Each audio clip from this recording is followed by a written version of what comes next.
Señoras, señores, muy buenas noches. Bienvenidos a un nuevo foro del programa cívico de la Asociación de Gerentes de Guatemala. Como todas las semanas, en esta sana oportunidad de conocer la propuesta de los candidatos que aspiran a la presidencia y vicepresidencia del país, en 1 hora 30 minutos, hablando de temas fundamentales, donde ellos tienen la oportunidad, con las preguntas de los analistas que nos acompañan en cada foro, de dar a conocer cuáles son las propuestas y qué plantean en sus planes de gobierno. Me da mucho gusto presentar a quienes nos acompañan esta noche. Está con nosotros el candidato a la presidencia por el Partido Encuentro por Guatemala, José Ángel López. Muy buenas noches, bienvenido, gracias por acompañarnos. Buenas noches, Ricardo. Bienvenido. También se encuentra el candidato a la vicepresidencia por esta misma agrupación política, Pedro Miguel Lamport. Buenas noches, bienvenido. Buenas noches.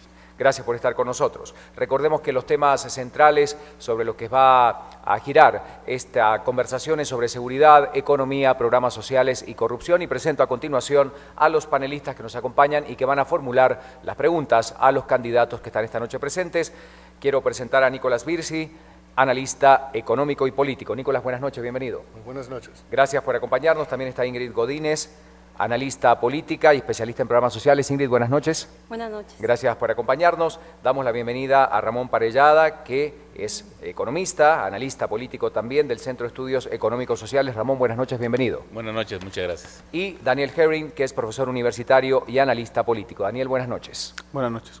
Vamos a recordar la modalidad. Estos son los 4 temas centrales. Las preguntas serán dirigidas a los candidatos y ellos tienen 2 minutos para poder expresar la respuesta a esa pregunta, recordando la técnica del semáforo, explicándole a los candidatos. Lo tenemos ahí enfrente. Cuando está en color verde, 2 minutos. En color amarillo, 1 minuto por delante. Cuando está en rojo, hay que ir concluyendo con la idea. Después de terminado este ejercicio, los analistas van a realizar un ejercicio de lectura de las respuestas que nos daban los candidatos y de esta manera vamos a concluir con este foro. Antes de continuar, quiero presentar a Julio Gracioso, que es presidente de este programa cívico de la AGG 2015, para que dé la bienvenida. Buenas noches, Julio. Buenas noches.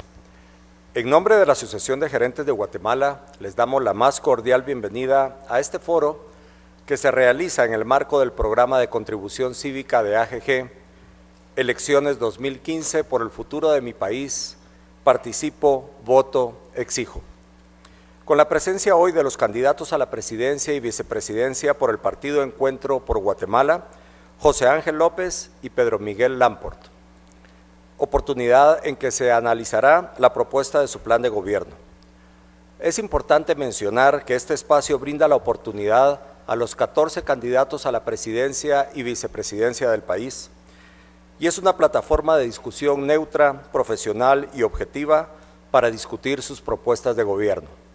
Desde el 2 de junio hemos venido realizando varias conferencias con expertos sobre temas de interés, y me es grato anunciar que el próximo 18 de agosto se llevará a cabo el debate entre los candidatos a vicepresidente, y el 25 de agosto, en la Gran Noche Cívica, tendremos el debate entre los candidatos a presidente de la República.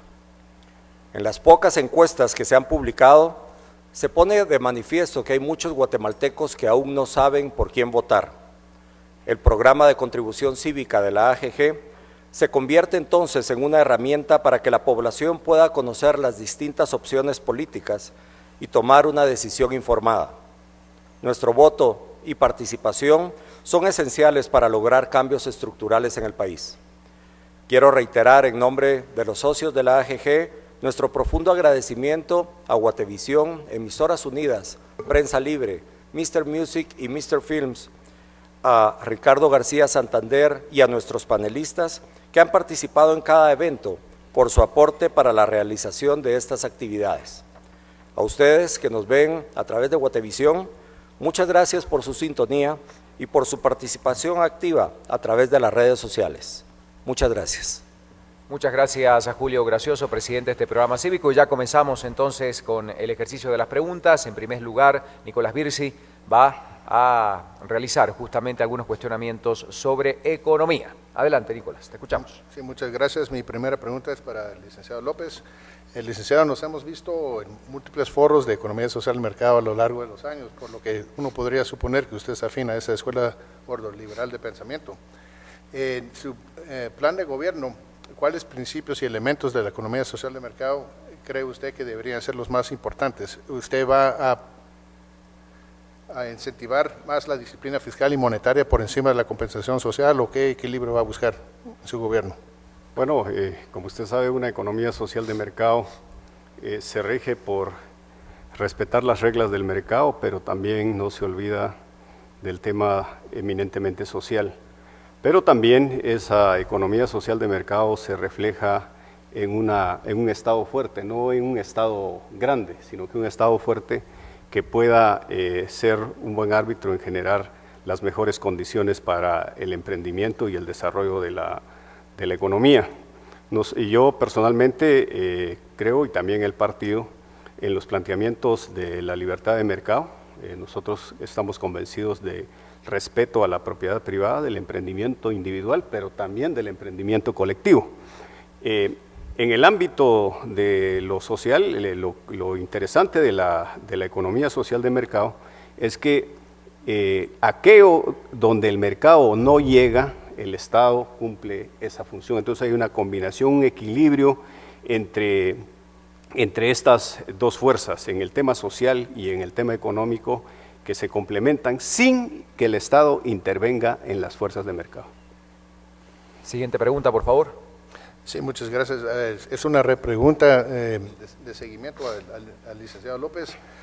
Hoy precisamente salió un estudio de ICEFI que calcula la corrupción, se come un 30% del presupuesto nacional, lo que implicaría que se debería de congelar cualquier propuesta de incremento a los impuestos hasta que se limpien las instituciones, sino más allá. ¿Qué piensa usted sobre la postura de congelación del gasto fiscal en sus niveles actuales?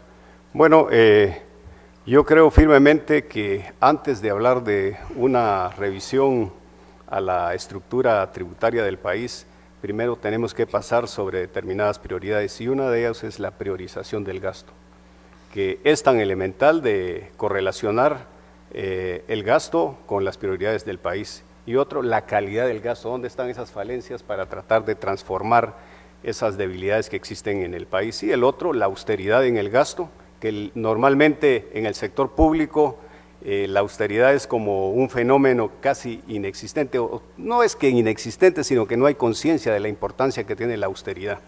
Y el otro elemento es la transparencia. En este tema, creo yo que la combinación de esos cuatro elementos nos podría ayudar para establecer realmente de qué dimensión serían los saldos que nosotros necesitamos para mejorar el nivel de inversión en el país. Entonces, no podemos estar hablando de nuevas iniciativas impositivas si no hacemos énfasis en eso, y muchos centros de estudio han planteado de que casi que todos los gobiernos en el primer año se preocupan más por implementar nuevas medidas fiscales que por hacer los esfuerzos de transparencia, calidad, austeridad y prioridad en el gasto. Siguiente, por favor.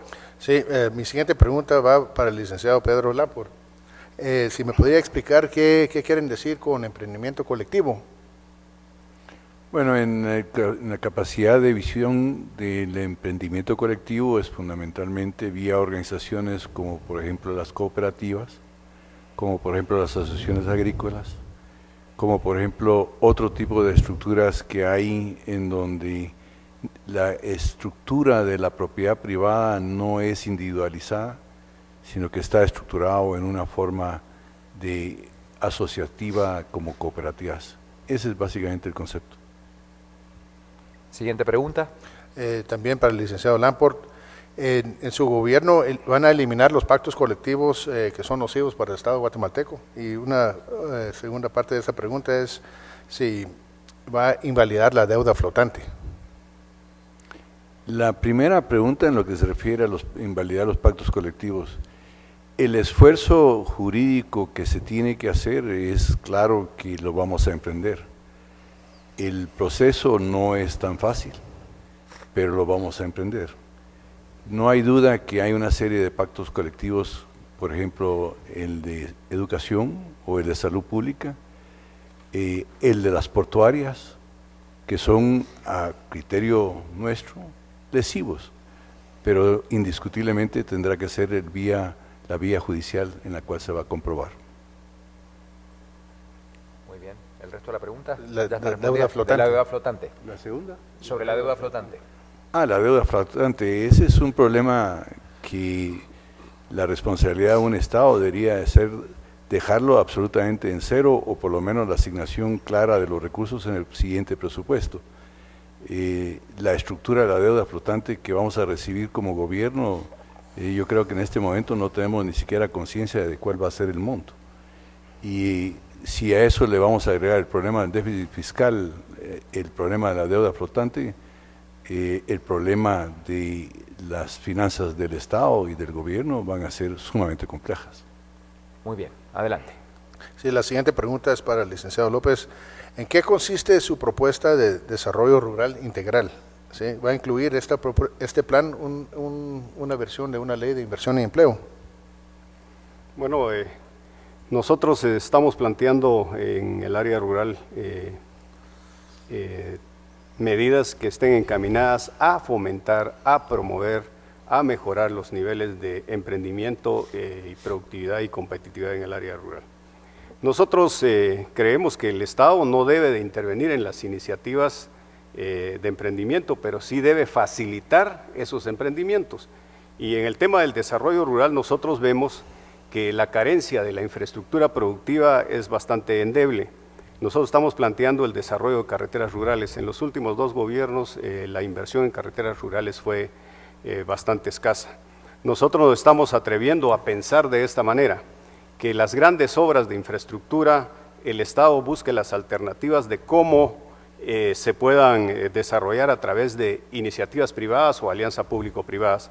Y con esos recursos el Estado podría invertir en infraestructura rural, que eso, como dije, en carreteras rurales, pero también están los programas de asistencia en temas que corresponden a invernaderos, riegos, generar empresas que vendan servicios de riego, asistencia técnica, extensión, pero que no se limite solo a la actividad agropecuaria, sino que hay otras potencialidades en el área rural que pueden desarrollar sus habitantes. Entonces, pero la mayor parte están vinculados con la agricultura, entonces no podemos ignorar el tema de la agricultura. En inversión y empleo, nosotros creemos que si hay un sector que necesita un apoyo focalizado, es necesario, pero tal y como está planteada la ley, creo que es un abanico muy enorme y lo que deberíamos de hacer es tratar de concebir una ley que se enfoque específicamente a aquellos sectores que son vulnerables, pero que son estratégicos para el país.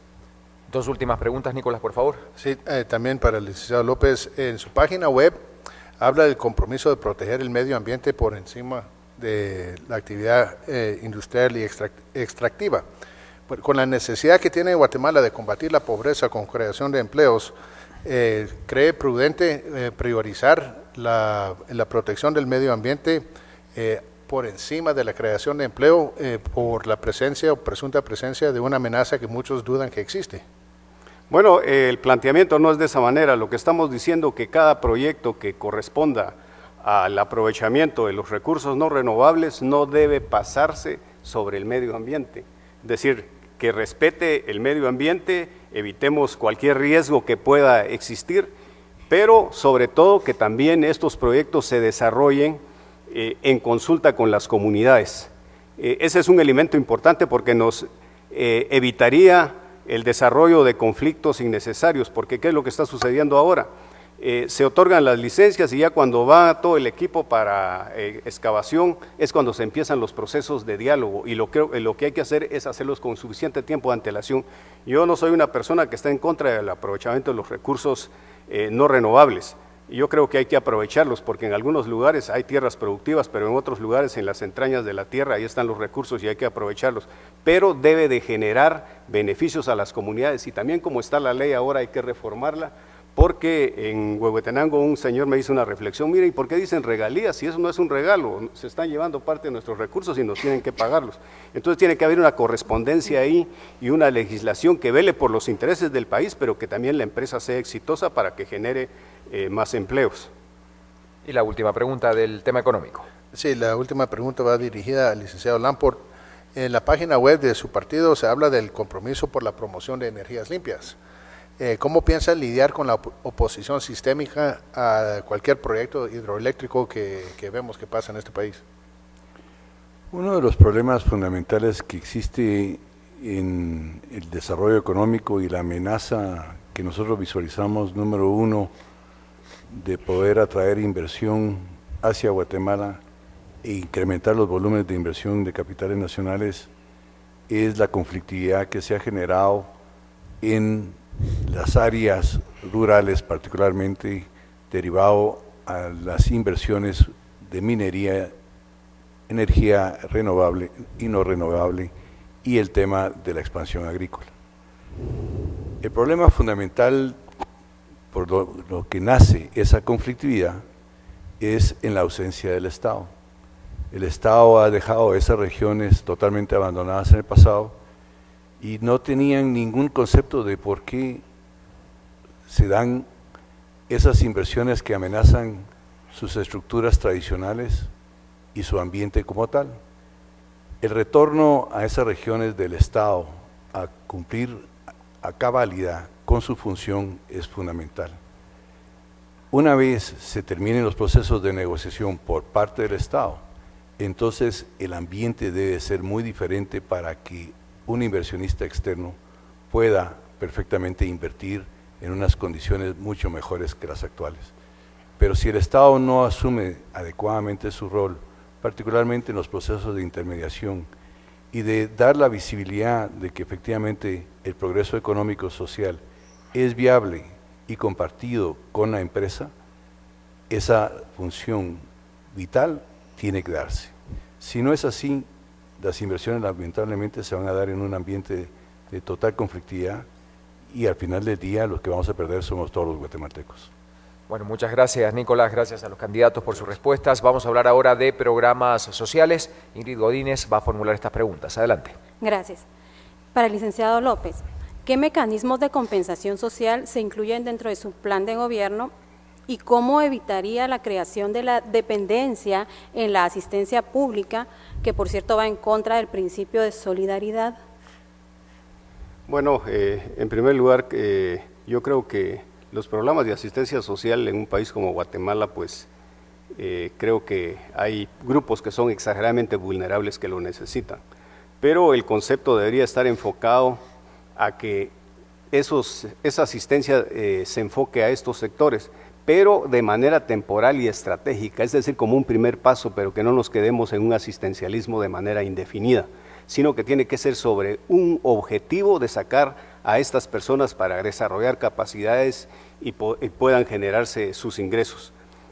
Nosotros personalmente creemos que, digamos, de lo que se refiere a la bolsa solidaria o bolsa segura, hay personas en el interior que no las comparten. En este sentido, creo que hay que buscar otros mecanismos de compensación más en función de darle sostenibilidad a estas personas. En el otro caso, lo único que nosotros estamos considerando es lo relativo a las transferencias monetarias condicionadas, pero bajo un nuevo sistema de control efectivo, porque nosotros hemos observado que es vulnerable al clientelismo, es vulnerable a la corrupción, y lo que deberíamos de hacer es involucrar a las comunidades para que tengan una participación activa y que puedan desarrollar todo lo relativo a una auditoría social y con eso minimizar esos riesgos. Yo sé que es imposible eliminar al 100% la corrupción, deberá haber un margen por ahí, pero debe ser eminentemente marginal. Entonces nosotros sí creemos que hay que asistir, pero más tenemos que plantearnos objetivos como volver a estas personas activas en una actividad de emprendimiento y que no dependan solo de la asistencia social, porque el Estado de Guatemala no tiene la capacidad de manera indefinida y de manera amplia recursos para poder atender programas de esta naturaleza. Adelante, por favor. Vinculado a la pregunta anterior, ¿qué políticas y programas concretos pretenderían implementar para disminuir los niveles de pobreza y evitar el asistencialismo? Bueno, si nosotros nos preguntamos dónde están concentrados los mayores o los niveles más críticos de la pobreza, están en el área rural y básicamente están concentrados en muchas personas que están vinculadas a las actividades agropecuarias.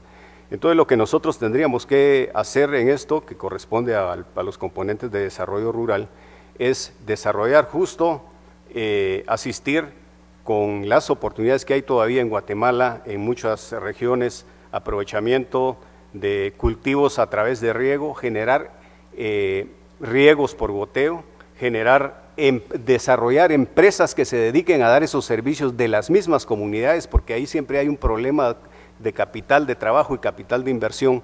Entonces, nosotros estamos extensión agrícola, diversificación de cultivos, mejoramiento y asistencia técnica, pero sobre eso pasa también el desarrollo de las carreteras rurales, mejorar también los niveles de asistencia en los temas de salud y educación. Nosotros vemos cómo le podemos pedir competitividad a unas personas que no han asistido a la escuela y que sus niveles de salud son bastante precarios. Entonces, creo que es de manera integral, no podemos plantear solo desde el desarrollo de las posibilidades de carácter productivo, sino que tienen que ir acompañadas con el desarrollo de una infraestructura social.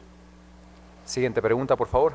Para el licenciado Lamport, en su plan de gobierno señala la creación de una plataforma sanitaria nacional. ¿En qué consiste dicha propuesta y cuáles serían los ejes prioritarios de trabajo? Bueno, fundamentalmente ahí comenzamos con un proceso que es la priorización del gasto público en las actividades de salud. La priorización de gastos públicos, del gasto en salud, viene fundamentalmente por un lado, la revisión de los procesos y sistemas de compras y contrataciones que tiene el Estado, cómo está la estructura de los servicios proveídos por parte de salud pública al país en lo que se refiere al personal, cómo está su especialización, su proceso de desarrollo, y el tercer aspecto fundamental es priorizar en donde sea necesario. Particularmente lo que hemos visto es que las necesidades en algunas regiones del interior son muy diferentes a las necesidades en las segmentos urbanos del país. El tema de poder ser una salud preventiva es muy diferente en secciones urbanas que lo que es en secciones rurales. Entonces, esa es la plataforma básicamente que se está buscando para desarrollar y en ese sentido, pues el proceso de coordinación interno dentro del Ministerio de Salud Pública, que hoy en día tiene, por ejemplo, programas diversos que coordina o no coordina con, por ejemplo, otros ministerios, como puede ser el Ministerio de Trabajo, el Ministerio de Comunicaciones y el Ministerio de Economía. Siguiente pregunta, programas sociales, el tema. Vinculada con la pregunta anterior para el licenciado Lamport, ¿qué acciones concretas implementaría para evitar el desvío de recursos millonarios en los sindicatos de los trabajadores de salud? Bueno, ahí sin duda alguna hay que entrar a renegociar ese pacto colectivo. ¿Existirá la voluntad por parte del sindicato en hacerlo? Yo tengo mis dudas de que no va a existir esa voluntad para renegociar ese pacto colectivo.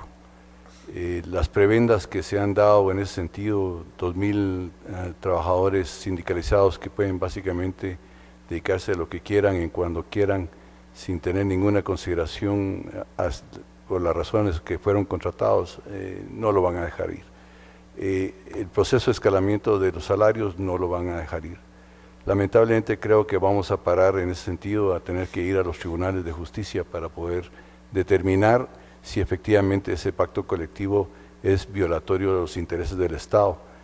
Y esa batalla va a ser sumamente compleja, particularmente si se quiere un proceso que sea fundamentalmente dentro del sistema jurídico. Hay que acordarse que el Sindicato de Salud Pública ha sido uno de los que ha utilizado con mayor capacidad sus movilizaciones para presionar a los gobiernos a actuar en la dirección que ellos han querido como tales. Y lo otro, aparentemente existen intereses económicos inmensos en ese proceso, los cuales sin duda alguna contribuyen a la naturaleza del conflicto que se va a generar.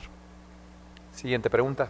Para el licenciado López, después de revisar su plan de gobierno, veía que no aparece muy explícito el tema de seguridad alimentaria.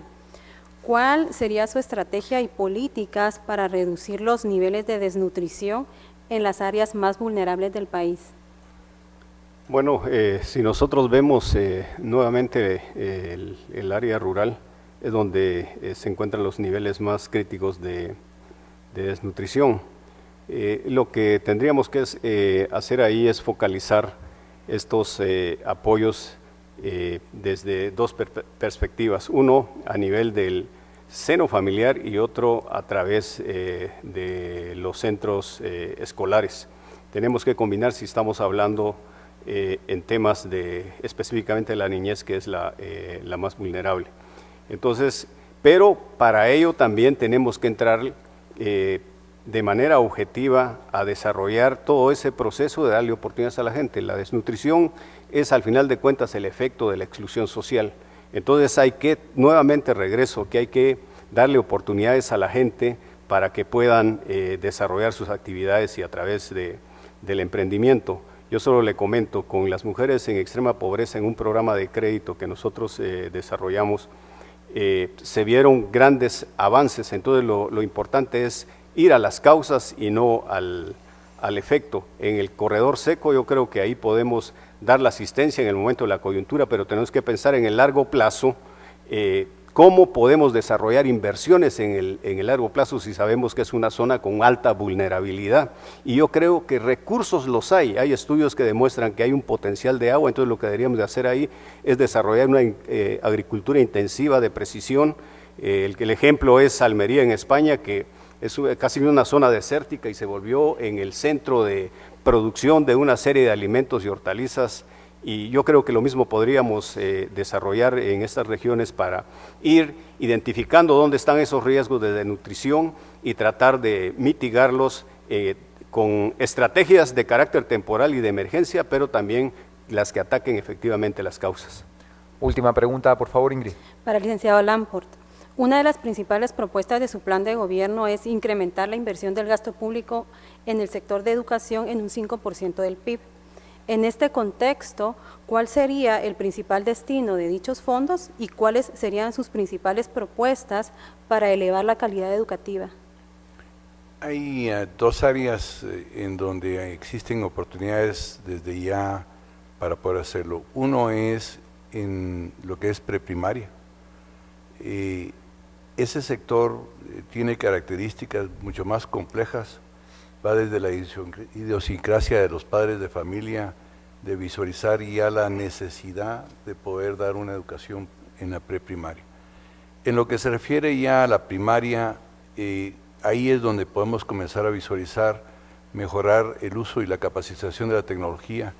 Este es un área en donde sentimos que con el avance tecnológico que existe, y segundo, la disminución tan radical y a diario del costo, tanto de la adquisición de software como hardware o aplicaciones determinadas, cada día el acceso a esa tecnología va a ser mucho más económico. Pero también la economía no hay que visualizarla únicamente desde el punto de vista del costo inicial. La economía también hay que visualizarla desde el punto de vista de la eficiencia en la cual se produce el aprendizaje. Si ese aprendizaje se logra vía el uso de la tecnología que sea mucho más efectiva, como efecto vamos a tener que el costo total por hora de la capacidad de educación va a disminuir. Ahora, el otro área que creo que hay que verdaderamente enfocarse en cuanto al cambio en lo que se refiere ya a la secundaria. Tenemos que preparar a las personas que puedan entrar en carreras técnicas y ahí la inversión del Estado realmente es muy, muy baja. Tenemos algunas experiencias que lo ha suministrado el sector privado, sin embargo, no alcanza para la demanda. Y si hablamos de una educación para la vida, el otro día con un ilustrador me dice, mire, yo estoy terminando mi carrera de contador y aquí estoy ilustrando zapatos. Le digo, mire, allá enfrente, ahí hay un taller de motos en donde no se alcanza para la reparación de las mismas. ¿Por qué no piensa en estudiar un poquito de mecánica? Y esa es una carrera que en el desarrollo del país realmente no se ha visualizado como una oportunidad. Hay que tecnificar más a la capacidad educativa en ese sentido para que sean carreras de la vida. Muchas gracias a los candidatos, gracias Ingrid por las preguntas. La primera pausa de este foro, luego hablamos de los temas importantes, seguridad y corrupción, y escucharemos la propuesta de los candidatos que nos acompañan esta noche. Ya volvemos.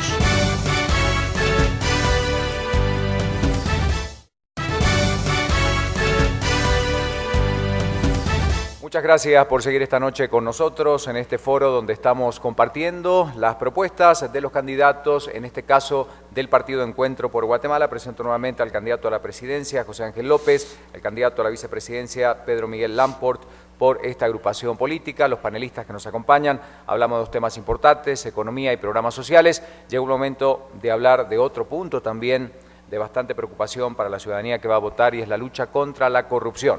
Ramón Parellada será el responsable de realizar las siguientes preguntas. Ramón, bienvenido. Adelante. Muchas gracias para el licenciado López, y voy directo. ¿Cuál es su plan para acabar con la corrupción generalizada que hay en las instituciones del gobierno?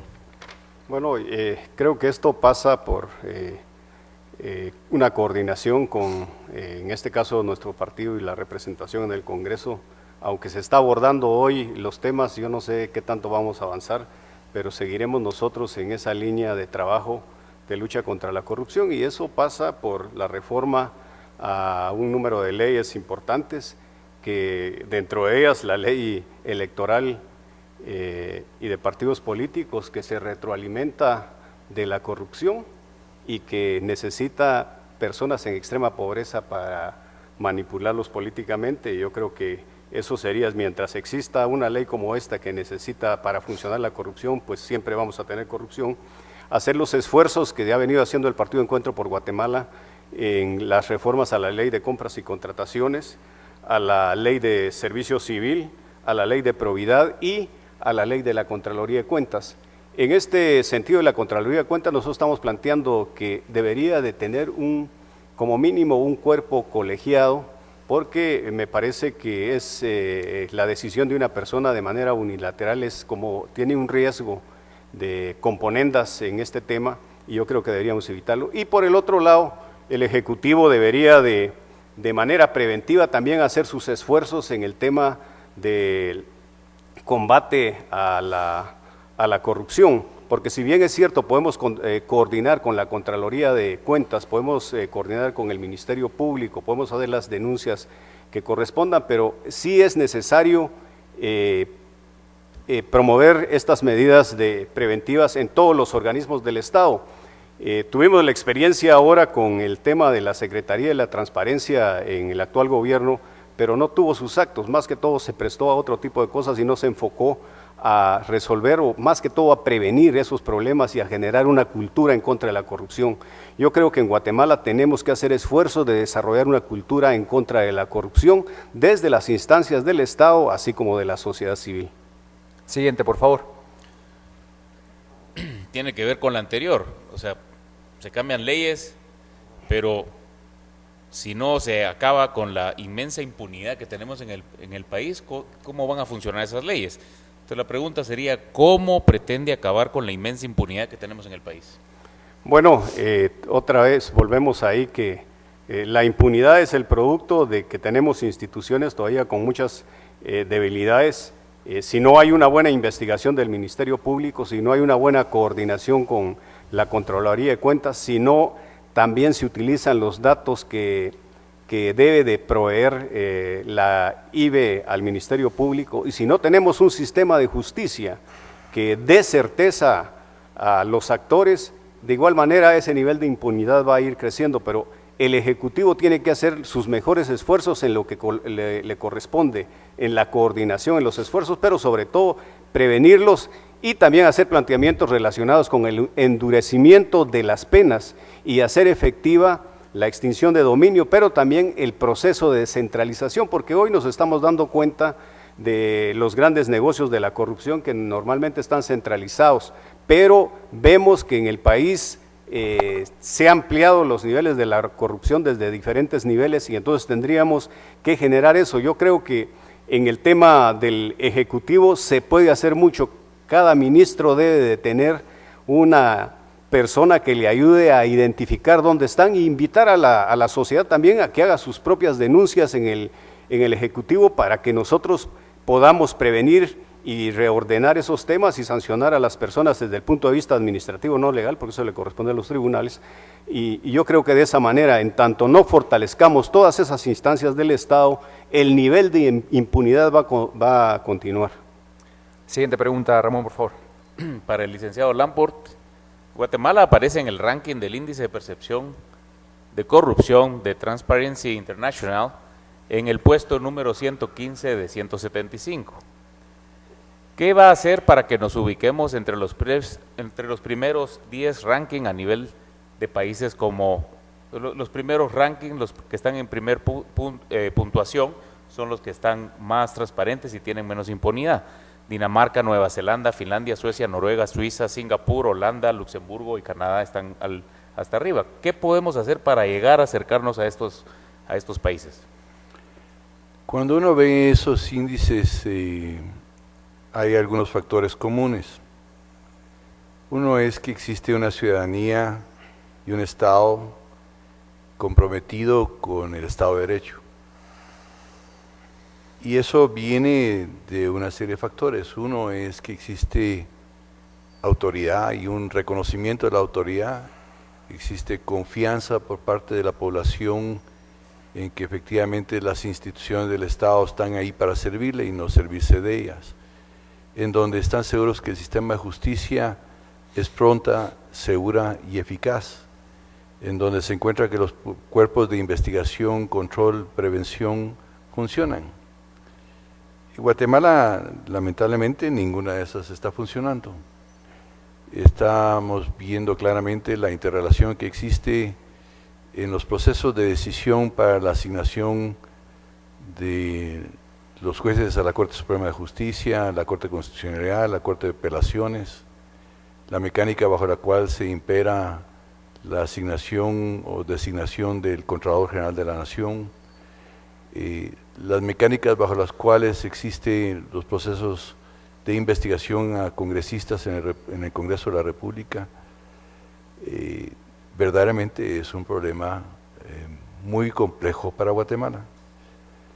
¿Qué es donde comenzar? Pues comenzar con el ejemplo y comenzar con exigir que el sistema comience a funcionar, y eso es básicamente lo que ha venido a hacer CICIG, a exigir que el sistema funcione. Y desde el punto de vista del Ejecutivo, en lo que corresponda, es hacer que funcione el sistema, es hacer de que la impunidad no impere, es hacer que se cumplan con las leyes, es que exigir y mantener políticas claramente de transparencia, es respetar y apoyar y verdaderamente promover la auditoría social, abrir totalmente los libros, transacciones, procesos y políticas de parte del Estado, y esperar que gradualmente esos mecanismos verdaderamente sean sentidos como propios, que el Estado, que la ciudadanía los sienta como propios. Entonces creo que vamos a cambiar. Adelante, por favor, con la pregunta. Una de las mayores corrupciones que han ocurrido en el país desde hace décadas, o por lo menos esa es la percepción, ha ocurrido en las aduanas. ¿Estaría usted dispuesto a cerrar las aduanas? Hay mecanismos hoy en día en donde verdaderamente las aduanas se convierten únicamente como un mecanismo de trámite, pero electrónico. Ya no se necesita la presencia física de los inspectores. Las mecánicas más efectivas son vía los procesos de auditoría. Hay mecanismos de auditoría pre y post en los procesos de importación. El tema de las aduanas como tal debería, desde el punto de vista fiscal, ir disminuyendo su importancia, fundamentalmente porque entre tanto acuerdo que hemos firmado a nivel internacional, el valor de los impuestos de importaciones como tales debería de ser relativamente menos importante. Entonces, el papel fundamental de las aduanas podría ser transformado en otro tipo de resguardos que no son los que tiene hoy en día. Por lo tanto, mire, yo sí visualizo el día de mañana una aduana totalmente virtual y en donde la injerencia de los individuos para poder tomar decisiones a su propio criterio individual va a ir desapareciendo. Dos últimas preguntas sobre corrupción. Al licenciado López, otra corrupción enorme que existe y que se escucha en estos días es las plazas fantasmas. ¿Qué plan tiene para eliminar esta lacra de la sociedad? Bueno, creo que este es un fenómeno que se generalizó en todas las instituciones del Estado, y en el caso del Ejecutivo nosotros lo que haríamos, y lo hemos conversado acá, de establecer todas las plazas que existen en el gobierno y también verificar a las personas que que ostentan estas plazas y en función de eso tomar las medidas correctivas, pero de igual manera vincular todos los procesos administrativos con el tema del personal, las plazas, el número de plaza, incluso los ingresos, los trabajos que realizan, es decir, al implementar un sistema electrónico podríamos establecer quiénes están devengando sin cumplir con su trabajo y otros plazas que donde las personas ya se fueron y todavía siguen vigentes y alguien está cobrando que no necesariamente es una plaza fantasma. Es decir, es otro tipo de negocios. Y yo creo que también el otro tema, para evitar lo de las plazas fantasmas, teníamos que mejorar los sistemas de reclutamiento del personal en el Estado. Tiene que ser más transparente, tiene que estar a la vista de la opinión pública y tienen que haber mecanismos de transparencia para que tengamos acceso a esa información sobre el monto de los salarios, dónde están ubicados, quiénes son con nombre y apellido. Y de esa manera podríamos ir disminuyendo este flagelo. Y por el otro lado, al mejorar nuestros sistemas de reclutamiento, evitaríamos también eso de andar recomendando a los amigos del partido, a los del funcionario, sin entender los criterios técnicos, y deberíamos como establecer un sistema. Yo creo, aunque que es un poco difícil, generar un sistema de reclutamiento fuera del Estado es difícil, pero eso sería lo ideal. Con eso evitaríamos todos los empleados del Estado deberían de pasar por ese colador de manera institucional para evitar esos riesgos y que se asignen salarios onerosos sin estar dentro de los rangos que establece la ley del servicio civil o los criterios de servicio civil. Ahora sí, una más podemos hacer. Sí. Adelante, hay tiempo. Licenciado Lamport, la corrupción tiene cierta correlación con el tamaño del gobierno. El que mucho abarca, poco aprieta. ¿Estarían ustedes dispuestos a cerrar algunos ministerios o programas que nada tienen que ver con la función primordial del gobierno? Digamos, principalmente para fortalecer y concentrarse en la seguridad y justicia. La capacidad de poder reducir el tamaño del gobierno central es relativamente alta. Si vemos en la estructura del manejo de las políticas públicas,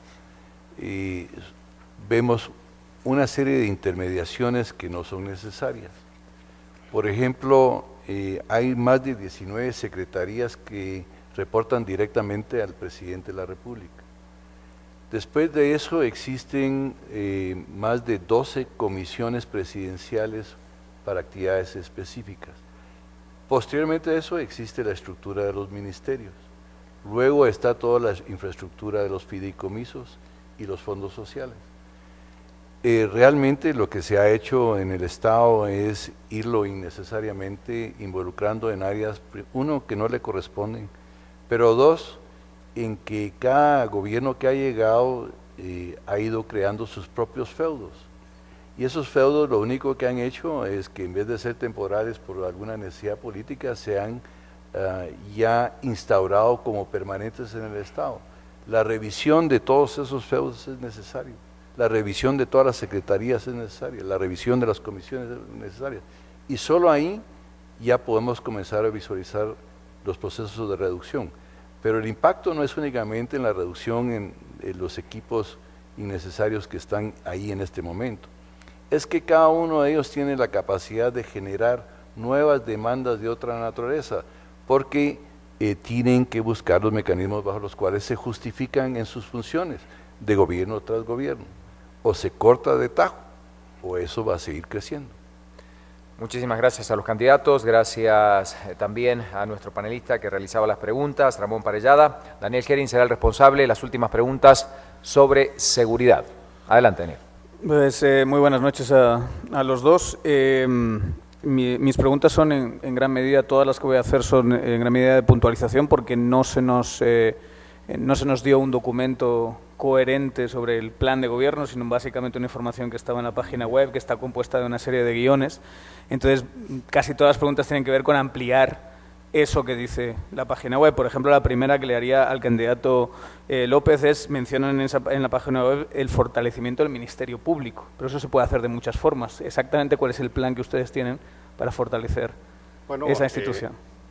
Yo lo que estamos planteando ahí es básicamente una coordinación con el Ministerio Público, ya que es un aliado para mejorar muchas tareas que le corresponden a la interrelación con el Ministerio de Gobernación en temas básicamente de las investigaciones y de las estrategias que hacen en conjunto con la Policía Nacional, porque nosotros respetamos la independencia del Ministerio Público, pero en las cuestiones operativas creo que es necesario establecer esa interrelación, mejorar los niveles de efectividad tanto de lo que corresponde al Ejecutivo, que es la Policía Nacional Civil, y el Ministerio Público. En el interior del país la presencia del Ministerio Público es muy limitada y eso a veces deriva en algunos problemas de que sí están los agentes de la Policía Nacional, pero no están presentes agentes del Ministerio Público. Entonces, ¿cómo podemos mejorar esos niveles de coordinación y fortalecimiento institucional para minimizar los riesgos de algunos problemas de seguridad o problemas que se derivan en las comunidades que a veces por la falta de presencia derivan en más complicaciones? Adelante, por favor. Sí, el candidato Lamport, no hay ninguna mención en lo que ustedes tienen en la página web al ejército. ¿Qué rol considera que tiene que tener el ejército en la seguridad nacional? Bueno, el ejército tiene claramente en la Constitución una función, el resguardo fundamentalmente de nuestras fronteras, y algo en lo que se refiere a posibles interpretaciones de funciones internas cuando existe una severa amenaza a la integridad nacional. El Ejército de la República no es una prioridad desde el punto de vista de las reformas dentro de la visión del Partido Encuentro por Guatemala. Es una institución que visualizamos que puede tener áreas participativas en algunos campos específicos, de los cuales hay que tener mucho cuidado con ellos. Una son, por ejemplo, el resguardo de nuestras costas y nuestras fronteras con mayor determinación en lo que se refiere a la violación de nuestro territorio nacional. Consideramos muy delicado meter al ejército en temas de actividad puramente civil.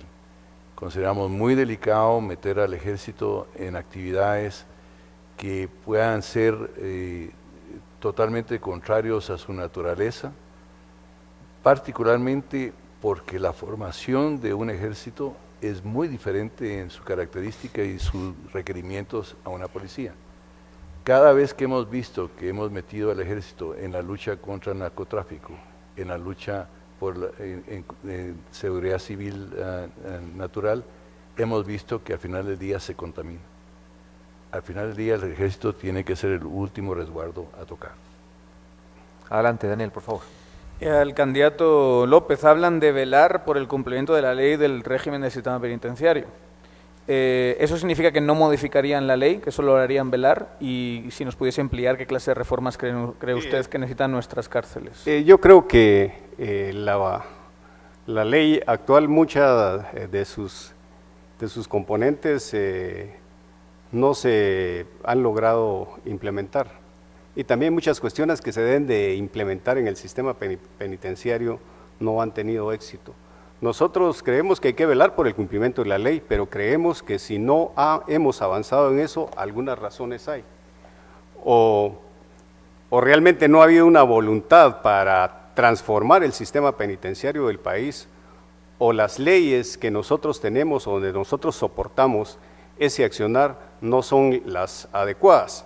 Entonces, creemos nosotros que la ley se debe cumplir, pero donde vemos es en la cuestión meramente operativa. Los grandes problemas en el sistema penitenciario, nosotros los vemos en cuestiones muy operativas. Las extorsiones, la mayoría de extorsiones provienen del sistema penitenciario. No podemos concebir eso. Hay alguna cuestión que no logramos nosotros, o el Ejecutivo, perdón, logra resolver. Este tema, si ustedes lo ven, se viene mencionando desde los últimos tal vez 4 gobiernos sobre controlar todo ese tema de extorsión que viene desde el interior, pero también toda la estructura interna del sistema penitenciario es muy vulnerable a todo el manejo de las mafias que se desarrollan dentro del sistema penitenciario.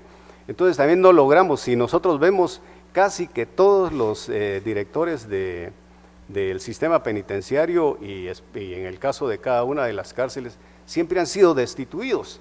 Y entonces tenemos algún problema en los cuales nosotros no logramos eso. Y para mí los dos problemas graves es el hacinamiento, uno de ellos, y otro, tratar de estructurar la separación por el carácter del delito de las personas que están allá, y otro, mejorar un sistema tecnológico que nos asegure evitar esos riesgos.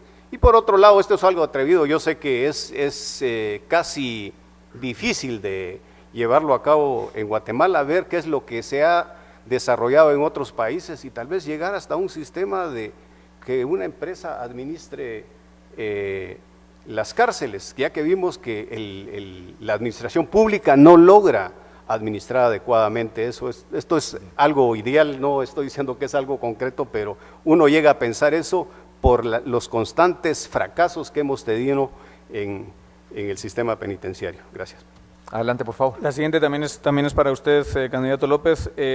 Cuando se menciona fortalecer el sistema de resolución extrajudicial de conflictos, falta especificar qué tipo de conflictos serían los que encajan en ese mecanismo y cómo es que se resolverían. Bueno, si nosotros vemos esto, se refiere más al interior del país, que hay un montón de conflictos que se pueden prevenir a través del diálogo. Y deberíamos, nosotros está el Ministerio sobre temas comunitarios, que debería tener intervenciones en estos temas antes de que los conflictos deriven en situaciones más complejas. Y yo creo que la experiencia en este tema, y sobre todo tiene que ser en una combinación con las comunidades, la intervención de las comunidades para prevenir este tipo de problemas. Hemos observado a lo largo del país niveles de conflictividad de diferente naturaleza.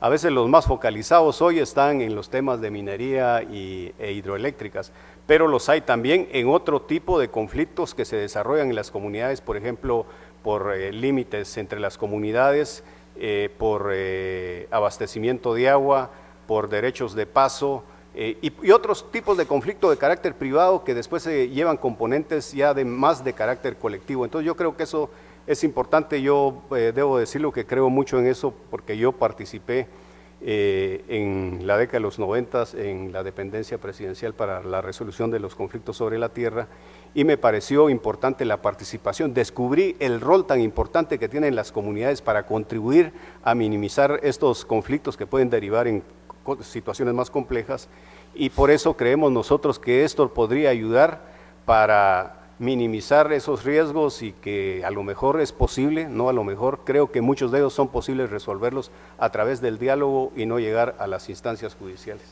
Dos últimas preguntas, por favor. Sí, en seguimiento de la anterior, usted está hablando de prevención de conflictos, pero lo que dice la página web es mediación de conflictos. Mediación de conflictos asume que ya existe un conflicto sobre el que hay que mediar.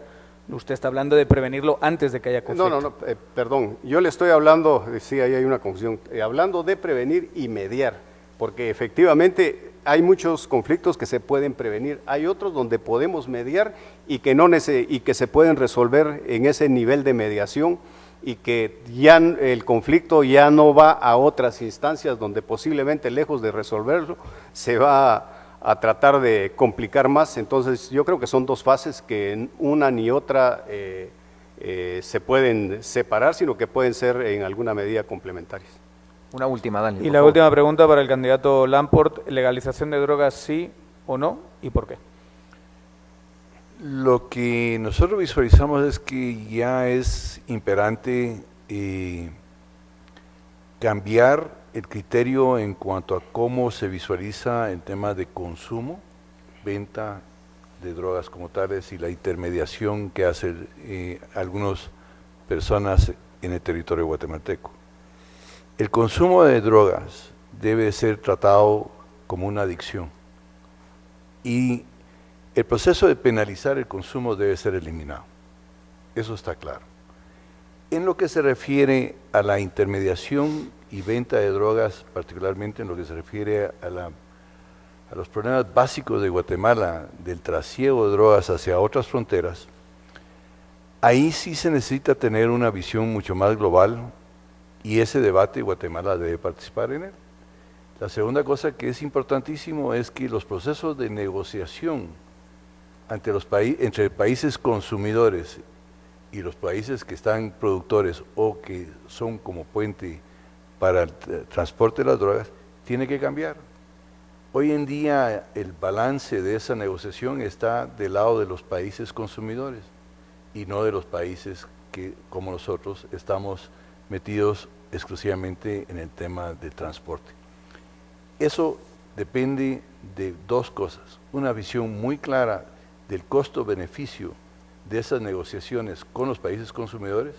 Ejemplo, en Estados Unidos, la mayoría de la población en las prisiones en Estados Unidos es por una posesión mínima o consumo mínima de drogas. El costo de un día de esas prisiones es mayor que lo que nos están ofreciendo hoy en día en el pacto que se quiere avanzar con Estados Unidos referente a la seguridad de los migrantes. Entonces, si nosotros solo visualizamos el costo que tiene un día las prisiones americanas versus lo que ellos están pretendiendo que sea el beneficio para nuestros países, esa negociación es totalmente impareja. Hay que cambiarla, hay que poner los costos reales sobre la mesa, tanto para ellos como para nosotros. Si no se hace de esa manera, lo que nos van a parar dando al final del día son más imposiciones, más mecanismos de control, los cuales no vamos a tener la capacidad económica de administrar, y el problema a fondo no se va a resolver. Muchas gracias a los candidatos, gracias a los panelistas. Terminamos el bloque de preguntas, pero luego de la pausa, la última que hacemos esta noche, vamos a escuchar lo que dicen nuestros panelistas sobre las respuestas del binomio que nos acompaña. Ya volvemos.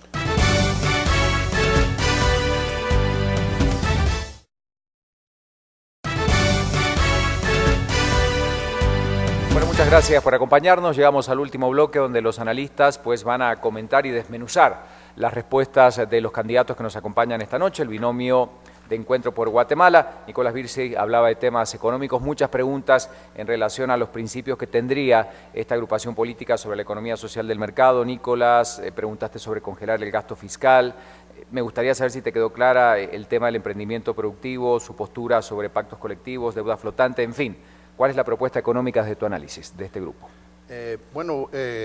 Como es mi costumbre, voy a pasar por las preguntas que considero que sí contestaron y de ahí luego pasar a las preguntas que considero que tal vez no contestaron o no contestaron con tanta precisión. Puedo adelantar que creo que respondieron relativamente bien a casi todas las preguntas, pero siempre con más precisión en algunas que otras. En las preguntas que tenían que ver con el marco del ordenamiento económico, me marcó la claridad con la que el licenciado López se identifica a él mismo y su partido con la Escuela Ordoliberal de Pensamiento Político y Económico. Habló de un Estado fuerte, pero no grande, y creo que es un mensaje claro de compromiso con la economía de mercado y la propiedad privada. Definió una postura clara de disciplina fiscal y monetaria, usando la palabra fuerte, austeridad, que me parece que reconoce que la coyuntura política no permite propuestas de alzar impuestos, el gasto público y la deuda. Dejó claro también que su gobierno tendría un compromiso con los mecanismos de cooperación social, compensación social, de lo que va a hablar Ingrid, y también sobre sus intenciones de llevar condiciones de mercado al interior del país. Eso sí me pareció algo bastante interesante. En cuanto al marco regulador, su respuesta a la tensión que podría haber entre la postura de proteger el medio ambiente sobre la creación de empleo, aclaró que apoya la actividad minera y proyectos energéticos bien ejecutados sin violaciones de los derechos ajenos. Mi sugerencia aquí sería que actualicen su página web porque dice claramente que se va a priorizar protección del medio ambiente por encima de las actividades extractivas. Las preguntas que considero que tal vez se podía haber contestado mejor tenían que ver con el pacto colectivo y la deuda flotante. En las respuestas no detecté un compromiso tan fuerte de eliminar estos problemas. Sí se reconoció la dificultad política que sería de eliminar tanto el pacto fiscal como la deuda flotante, pero me hubiera gustado oír más compromiso vencer de una vez por todas esos dos problemas.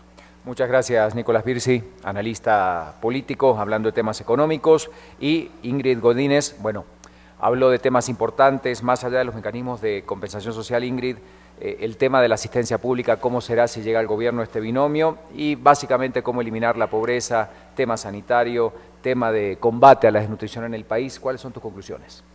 En términos generales, observo que hace falta un planteamiento estructural con visión a largo plazo. Hace falta mayor claridad en el tema de salud y educación.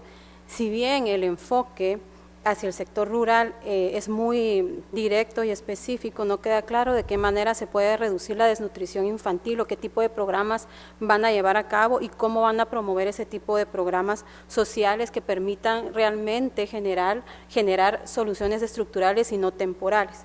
Por otra parte, mi preocupación estriba en que no se identifica un planteamiento sistémico que consiga articular y buscar mecanismos, programas concretos y planteamientos que permitan fortalecer el sector salud y la educación. Respecto de educación, a pesar de que se ha explicitado, pues de alguna manera, cuál va a ser el destino de esa inversión en el 5% del incremento respecto del PIB, hace falta precisión y mayor enfoque. En términos generales, en resumen, considero que hacen falta propuestas estructurales y específicas que nos permitan realmente conocer a fondo una propuesta coherente y articulada para los problemas que actualmente tiene Guatemala y que sea de alguna manera pues más de lo mismo. Muchísimas gracias, Ingrid. Vamos a pasar a otro tema importante, corrupción. Ramón Parellá realizó las preguntas y es concreta la pregunta que te voy a hacer, Ramón, en relación al análisis que podemos hacer de las respuestas. Con el plan que presenta este grupo político, este partido político, ¿llegará Guatemala a estar en los primeros países de los indicadores de transparencia a nivel internacional o no? Precisamente las primeras dos preguntas me parecieron, son difíciles de contestar, pero son muchos planes, muchos cambios de leyes, no queda claro cuál es el plan. A mí no me quedó muy claro cuál es el plan para acabar con la corrupción generalizada y con la inmensa impunidad que hay en el país. Sí me quedó claro, por ejemplo, para llegar al ranking, pues la respuesta de seguridad pronta, certera, eficaz, un Estado de Derecho más fuerte, que complementa un poco las dos anteriores. Me queda claro también que hay un entendimiento que hoy con nuevas tecnologías y que ya no es tan importante en un mundo globalizado el tema de aduanas y que se puede simplificar esto evitando todas las discrecionalidades que han existido.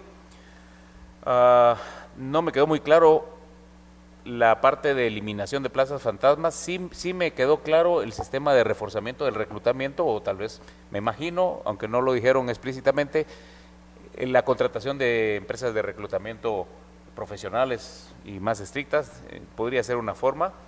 Y finalmente, pues está muy claro que hay que trabajar cada entidad, cada ministerio, cada institución para ir eliminando y cortando de tajo toda esa grasa que está causando corrupción y que está engordando el Estado y causando ineficiencias.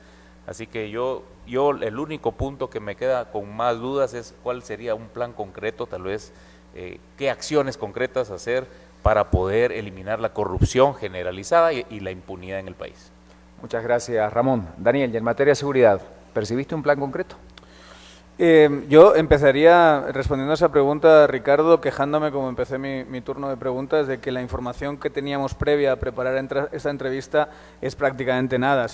Me encantaría que la audiencia pudiese ver lo que nos pasaron, que es apenas 6 o 7 guiones que dicen fortalecer, velar, implementar y cosas de esas, pero que no hay nada excesivamente sólido detrás. Entonces, entrando en la entrevista, para mí lo más importante era responder a la pregunta de si existía un plan más o menos coherente de seguridad. Yo diría, en términos generales, respondería que no. Por ejemplo, cuando pregunté el rol del ejército, y me pareció que era bastante coherente la respuesta del candidato Lamport, la Constitución no solo establece que en algunos momentos tiene que entrar el ejército en seguridad interna, establece que el ejército es el responsable de seguridad externa e interna.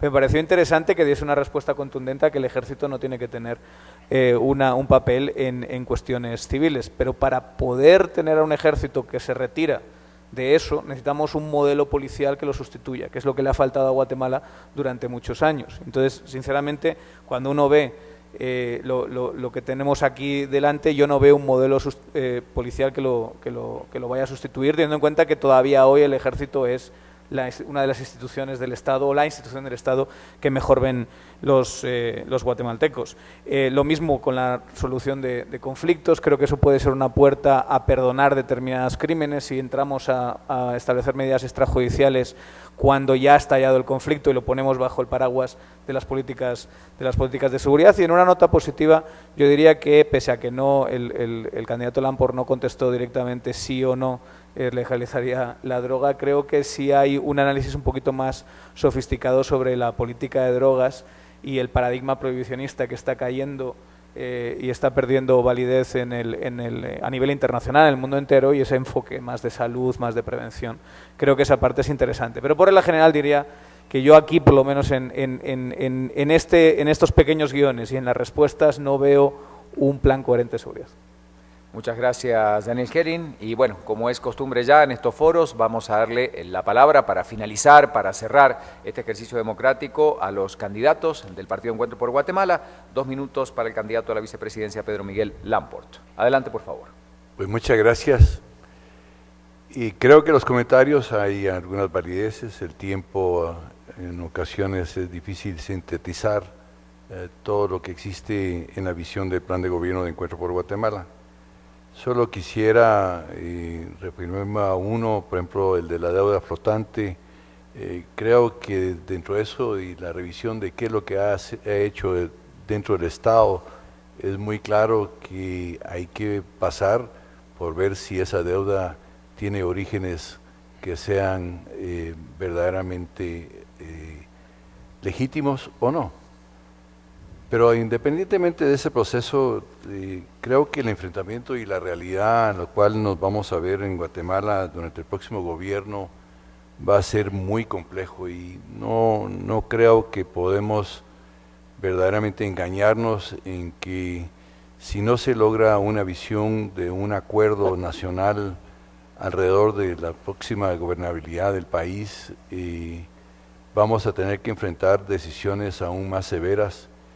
Y personalmente yo creo que de no lograrlo en un periodo corto relativamente rápido, las consecuencias es que nos vamos a tener que enfrentar a la necesidad de convocar a una Asamblea Nacional Constituyente. La única forma en la cual el país va a encontrar de nuevo una oportunidad de, si se quiere, su reestructuración más a fondo, con las consecuencias políticas que tiene, si es que no existe la capacidad de generar un gobierno de unidad nacional muy rápidamente en el próximo gobierno, va a ser esa. Entonces el esfuerzo tiene que ser ese, buscar un acuerdo nacional, un acuerdo que permita la gobernabilidad y tomarlo muy en serio.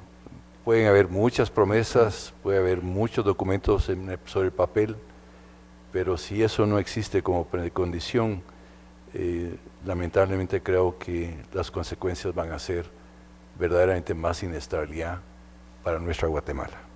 Muchas gracias, candidato. Y finalmente, José Ángel López, candidato a la presidencia por Encuentro por Guatemala, nos dará las últimas palabras. 2 minutos. Muchas gracias, así de manera rápida. Y yo creo que el problema de la nutrición, yo sigo sosteniendo que es de un abordaje integral. No puede ser solo dándole comida a las personas o en las escuelas o asistiendo a las familias. El problema de la desnutrición sigo sosteniendo que es un efecto de una razón estructural, y si no le entramos a la razón estructural, siempre vamos a tener desnutridos. En el otro tema de seguridad, nosotros estamos planteando ahí modernización de la Policía Nacional, que eso pasa por volver nuevamente al periodo de formación de los agentes de la Policía Nacional. Se bajó a 6 meses, si queremos sacrificamos la calidad por la cantidad, pero también pasa por la depuración. Hay informes concretos de que los agentes que recién están saliendo se involucran nuevamente y a los 3 meses los están capturando. Ayer sucedió eso. Entonces yo creo que pasa por un proceso de institucionalización de la carrera del agente de la Policía Nacional, de la policía, la Academia de Policías, de oficiales de policía, es crear más institucionalidad y evitar todas las contaminaciones políticas alrededor de la Policía Nacional Civil, y es crear institucionalidad, transparentar y depurar. El otro tema es decirles, Encuentro por Guatemala es una apuesta por un mejor país, por un país que transite en contra de la corrupción, a favor de la transparencia, de una mejor forma de convivencia, de la lucha contra la pobreza, y Encuentro por Guatemala se está planteando estos retos, y es una propuesta que la presentamos en base al recorrido profesional y de la vida de cada uno de nosotros, así como del equipo.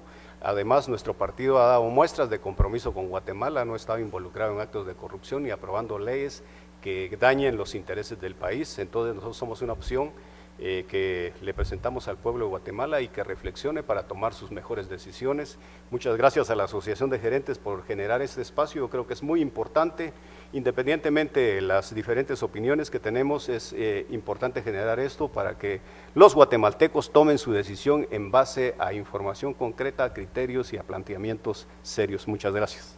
Muchas gracias a los candidatos, han sido muy amables por acompañarnos esta noche, a nuestros panelistas, por las preguntas, a usted que está del otro lado y por supuesto a quienes permiten que todas las semanas podamos tener este foro previo a las elecciones. Emisoras Unidas, Prensa Libre y nuestra casa Guatevisión. Muy buenas noches, hasta un próximo encuentro.